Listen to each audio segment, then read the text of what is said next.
ETV పెట్టినప్పుడు, దూరదర్శన్లో పెట్టినప్పుడు first Doordarshan కదా 77లో. ఇంకా సెప్టెంబర్లో అక్టోబర్లో అది లాంచ్ అవుతుండగా ఈ లోపల ఇన్ఫ్రాస్ట్రక్చర్ కావాలి కదా అని ముచ్చట్లు అనే కార్యక్రమం చేశారు. అందులో మా కోట శ్రీనివాసరావు, నేను, మా మా డైరెక్టర్ దేశరాజు హనుమంతరావు గారని ఆయన, మేము ముగ్గురం పార్టిసిపేట్ చేసాం. ఫస్ట్ డే టెలికాస్ట్ అయినట్ట ముచ్చట్ల ప్రోగ్రాం అనమాట. Okay okay. అవి ఆ దూరదర్శన్లో చూసి చూసి అట్లూరు రామారావు గారు ఉషా కిరణ్ పెట్టిన ఈనాడు పెట్టిన తర్వాత ఈటీవీలో ప్రోగ్రామ్స్కి ఇన్వైట్ చేశారు. అలా జరిగింది. అంటే ఈ అన్ని ప్రయాణం అనేది ఒకదాని తర్వాత ఒకటి అట్లా అవకాశాలు వచ్చాయండి నాకు. అవకాశాలు వచ్చాయి. నేను ఇప్పుడు కొంతమంది ఆ రోజుల్లో ఆల్బమ్స్ పెట్టుకుని ఫోటోలు ఇట్లా ఇవన్నీ కొంచెం ప్రొఫైల్ అని అట్లా పెట్టుకునేవాళ్ళు. తప్పులేదు. అంటే మనం ఎవరో తెలియాలిగా మరి వాళ్ళకి, ప్రొడ్యూసర్స్కి, డైరెక్టర్లకి తీసుకొని వెళ్తుండేవాళ్ళు. ఆ రోజుల్లో కూడా నేను అలా చేసేవాడిని కాదు. నేనేదో ఆఫీసులో పని, సాయంత్రం నాటకం రిహార్సల్ చేసుకునేవాడిని. ఎవరన్నా పిలిస్తే ఆ పూట లీవ్ పెట్టేసి వెళ్ళి ఆ సినిమాలో యాక్ట్ చేయడం అట్లా వస్తుండేవాడిని. అలాగే టీవీ చూసిన తర్వాత సినిమాకి వచ్చింది. సినిమా అట్లూరు రామారావు గారు వాళ్ళే శ్రీవారికి ప్రేమలేఖ, అందులో నా ఫ్రెండ్ అవ్వటం వలన అతను ఆఫర్ చేశాడు. సో అక్కడి నుంచి సినిమా ఇది కూడా ప్రారంభమైంది. సార్ జంధ్యాల గారితో ఎట్లా సార్ ఫస్ట్ పరిచయం అనేది? ఊరించేనా లేకపోతే ఎట్లా? అంటే అతను కూడా విజయవాడే. నేను బీకామ్ సెకండ్ ఇయర్ చదువుతుండగా అతను బీకామ్ పీయూసీలో జాయిన్ అయ్యాడు. అంటే 2 years గ్యాప్.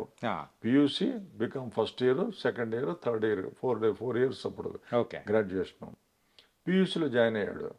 నేను కల్చరల్ సెక్రటరీని కాబట్టి ఒక నాటిక ప్రిపేర్ చేసుకొని అందులో ఒక కుర్రవాడి వేషం కావాలి, కొడుకు వేషం కావాలి. తండ్రిగా సుత్తి వీరభద్రరావు గారు నాకు స్కూల్ నుంచి ఫ్రెండ్ వాడు తండ్రి వేషం వేస్తున్నాడు, నేను బాబాయ్ వేషం వేస్తున్నాను. కొడుకు కోసం ట్రై చేస్తుంటే ఇతను వచ్చాడు. వచ్చి నేను చేస్తాను, నాకు కూడా ఇంట్రెస్ట్ అది ఇది అంటే అతను తీసుకున్నాను అనమాట. అతను తీసుకున్న తర్వాత అట్లా అతనితో పాటు ఒక 2-3 నాటికలు డైరెక్ట్ చేసి నా డైరెక్షన్లో చేశాడు. చేసిన తర్వాత చాలా సడన్ నాకెందుకో రాయబుద్ధి అవుతుంది నాటకాలు, నేను రాస్తాను, ఎలా చేద్దామా అన్నాడు. చెయ్యి నువ్వు, మనం ఇంకోళ్ళు ఎందుకు, మనమే చేద్దాం అనుకుని అట్లాగా అతను రాసిన 2 నాటికలు. ఫస్ట్గా అతను పెన్ను పెట్టి రాసిన నాటకాన్ని జీవన జ్యోతి అని అది డైరెక్ట్ చేశాం. ఆ తర్వాత ఇంకోటి ఏదో చేశాను, 2 నాటకాలు అతను రాసినవి డైరెక్ట్ చేశాను. ఆ తర్వాత ఫైనల్ ఇయర్కి వచ్చేసి నేను బయటకు వచ్చేసాను. వాళ్ళు తర్వాత తను కల్చరల్ సెక్రటరీ అయ్యాడు. అట్లా వచ్చిందనమాట. అంటే మీ తర్వాత టార్చ్ బ్యారియర్ లాగా కంటిన్యూ చేసుకుంటూ వచ్చేసారు. తర్వాత ఫిలిం ఫీల్డ్కి వెళ్ళి అతను రైటర్గా స్థిరపడ్డాడు. చాలా నెంబర్ 1 రైటర్గా ఉండేవాడు ఆ రోజుల్లో. సో డైరెక్షన్ మీద ఇంట్రెస్ట్ వచ్చి ముద్దమందారం తీస్తున్న రోజుల్లో నాకు ఆఫర్ చేశాడు. ఆఫర్ చేసిన తర్వాత సరే వెళ్దాం అది ఇది అనుకుంటే అప్పట్లో టెలిఫోన్ కూడా ఉండేది కాదు, ఇంట్లో ల్యాండ్లైన్ కూడా లేదు, ఒక పీపీ ఫోన్ ఉండేది. వాళ్ళు చెప్తేనే మనకు తెలిసేదన్నమాట. సో దానికి ఫోన్ చేసి చేసేవాళ్ళు అట్లా. అది ఆ సినిమా మిస్ అయింది నాకు. ముద్దమందారం మిస్ అయింది.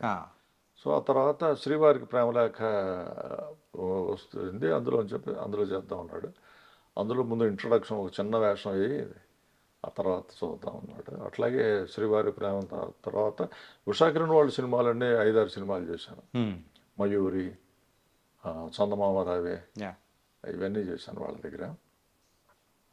తర్వాత ఇదే నాటకాలు ఇక్కడ ఫిల్మ్ నగర్ మన రామానాయుడు గారి కళ్యాణ మండపం ఉంది కదా, అక్కడ కండక్ట్ చేశారు. ఇండస్ట్రీ అప్పుడు ఇక్కడికి వచ్చి వేళ్ళునుకుంటుంది అప్పుడే. అంటే 1990s ప్రాంతాల్లో చేస్తే అక్కడ కాంపిటీషన్స్ పెడితే నేను పార్టిసిపేట్ చేశాను. పార్టిసిపేట్ చేస్తే రామానాయుడు గారు ఆ నాటకం చూశారు. చూసి తనని ఎంకరేజ్ చేయండి అని చెప్పి డైరెక్టర్కి అప్పుడు ఏదో ఆన్ హ్యాండ్ ఒక సినిమా ఉంది, అది ధర్మచక్రం అనే సినిమాలో ఇతను పెట్టండి అని ఆయనే రికమెండ్ చేశారు. అట్లాగా ధర్మచక్రం, నాయుడు గారి కుటుంబం, ఇంకేదో అట్లా ప్రేమించు, ఇట్లాంటివి సినిమాలు ఆయన ఇచ్చారు.